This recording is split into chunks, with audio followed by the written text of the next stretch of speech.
Good afternoon, biology. Today we will cover our last section of Chapter 2 before we take a test on Chapter 2. And this section is called Chemical Reactions and Enzymes. And so once again here we're kind of showing a connection between physical science and biology, so you realize that all the chemistry stuff you learned last year is still important, and it's still relevant to what you're learning about. So how does a living thing use chemical reactions? I think for a lot of us, we tend to think, when you think of chemical reactions, we think of something in a lab with a beaker or a flask. And while that may be true for the most part and most of the time, there are chemical reactions and things occurring in living things. And what they do there, the first bullet says they help us with things like growing, reproducing, interacting, moving, and so on. So many things that you guys do daily, and we really think nothing of it, involves some pretty complex reactions. And so we'll see an example of that today. First, we should define what a reaction is. So a chemical reaction is also called a chemical change, if you remember from last year, but it's a process that changes a set of chemicals into a different set of chemicals. Okay, so we're starting with something and we're making it into something else, basically. A couple of rules and concepts and keywords to understand this today. Remember, in any chemical reaction, the conservation of mass and energy. And so what that means is mass is conserved. So if we start with 50 grams of something and 100 grams of something else, and we react them together, we should get the same mass in the end of the reaction. So 50 plus 100 would be 150. We should see those values still portrayed after the reaction. Okay, so we don't lose things. We don't lose mass. We don't gain mass. And if that is tough to get, we can talk about that when we review a little bit in class. So if you have questions on that, keep them for me. Energy is also conserved, same thing. So you guys last year learned about different forms of energy, from thermal energy to kinetic energy, potential energy, and energy is conserved too in reactions. So we're kind of following the rule of the universe in the sense that we have a standard set of mass and energy that at our disposal. Reactants and products, we should cover that too. So anything that goes into a reaction are called the reactants, the things reacting, and whatever comes out of the reaction are called the products. Okay, it's the things that we're left with at the end. And really the things we start with and end with are, in a sense, the same atoms and the same amount and things like that.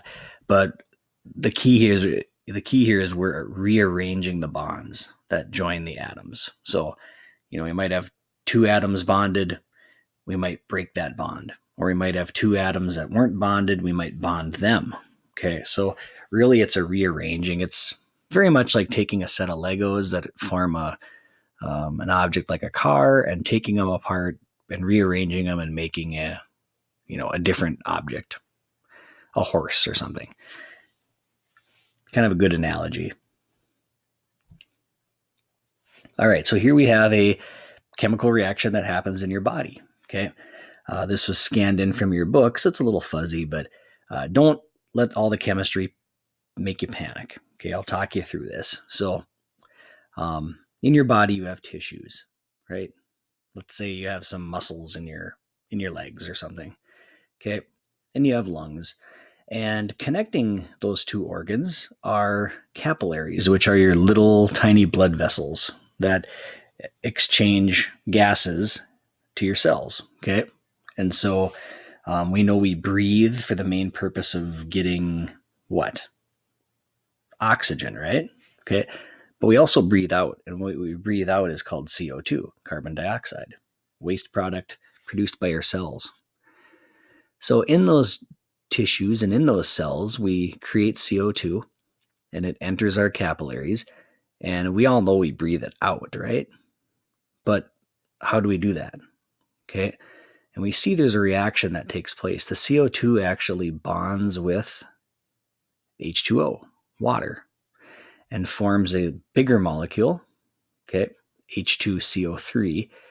And if you look close, you can see the 2 hydrogens are there, right? The 1 oxygen is there.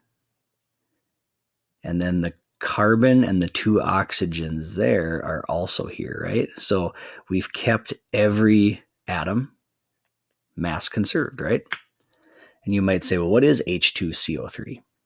Well, we'll show you the name of that in a little bit, okay? We're going to come back and look at this again. So just keep this in mind that we take 2 things and we put them together and get a bigger molecule. But then curiously, as we get close to the lungs and into the lungs, this comes apart again in the same way that it came together, okay? We get CO2 going to our lungs, which we eventually breathe out. And luckily, the water component stays in us. Remember what we said water was? 60% of our body, right? So we want to keep that. We don't keep all of our water, but we want to keep that water. Okay, so keep that in mind. We'll come back to it. Let's talk a little bit about energy and reactions. One of my, probably my favorite holiday, 4th of July, great example. And energy and reactions, when energy is, when bonds are broken or formed, we mess with energy, okay? And so energy can be released or absorbed when those bonds are broken or formed. And you guys learned about chemical reactions, chemical changes last year. So here's some clues that something happening is a chemical reaction. We might get a sound made. We might get light produced. A new substance formed that was not identifiable before. We might get a change in smell or odor. We might get a change in heat. Could be heating up, could be cooling down. Might get a new color that wasn't already there or already visible. So when you think of stuff like, something starting on fire or something getting eaten away by an acid and we get fumes formed, or, fireworks, we're getting all kinds of things. We're getting sound produced, light produced. We can smell fireworks.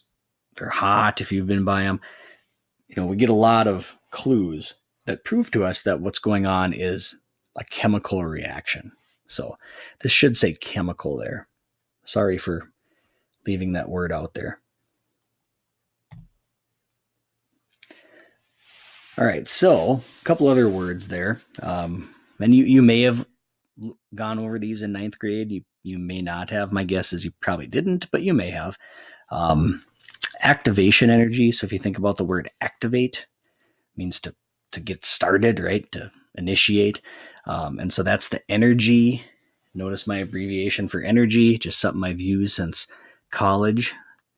Thank you, Dr. Jensen, for teaching me that fast way to write energy. Energy is needed to get a reaction started. Okay. So if we want to get a reaction going, this should say started. My apologies. Geez, half asleep here.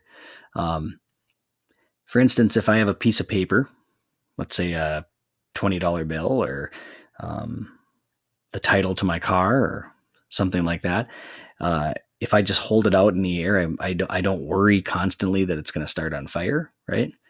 But if I hold a match close to it, we all know it could start on fire, right?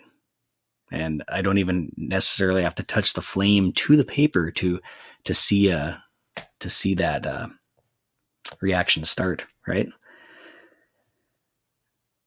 We can also look at catalysts. Catalysts are substances that speed up the rate or the speed of a reaction. Okay, and in a sense, what it does is it lowers that initial activation energy. So, think about my $20 bill. I could hold a match close to it and it might start on fire, but it might not.